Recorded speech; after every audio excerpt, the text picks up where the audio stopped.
নিষিদ্ধ বাজির বিরুদ্ধে অ্যাকশন। 100 কেজি নিষিদ্ধ বাজি উদ্ধার করলো পুলিশ। মহেশতলা বজবজে বাজি বাজারে অভিযান, সেখানে প্রায় 100 কেজি নিষিদ্ধ বাজি বাজেয়াপ্ত। বাজি তৈরির মশলাও বাজেয়াপ্ত করেছে পুলিশ। আমার সঙ্গে রাজীব রয়েছেন এই মুহূর্তে। রাজীব, মহেশতলা ও বজবজে পুলিশের অভিযান, উদ্ধার 100 কেজি নিষিদ্ধ বাজির বিরুদ্ধে বড়সড় অভিযান চালালো ডায়মন্ড হারবার জেলা পুলিশ। মহেশতলা এবং বজবজের বাজি বাজারে পুলিশি তল্লাশি চালিয়ে প্রায় 100 কেজি নিষিদ্ধ বাজি উদ্ধার করা হয়েছে। পাশাপাশি বাজি তৈরির মশলা উদ্ধার করা হয়েছে। পুলিশ সূত্রে জানা গিয়েছে, নিষিদ্ধ বাজির মজুত ও বিক্রির বিরুদ্ধে ধারাবাহিকভাবে এই অভিযান চালানো হচ্ছে। সেই মতো মহেশতলা ও বজবজের বিভিন্ন বাজি বাজারে অভিযান চালানো হয়।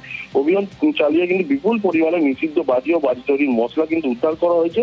মহেশতলা এসডিপিও ধীমান মিত্র জানান, নিষিদ্ধ বাজির বিরুদ্ধে পুলিশের এই অভিযান আগামী দিনেও অব্যাহত থাকবে। বেশ, ধন্যবাদ।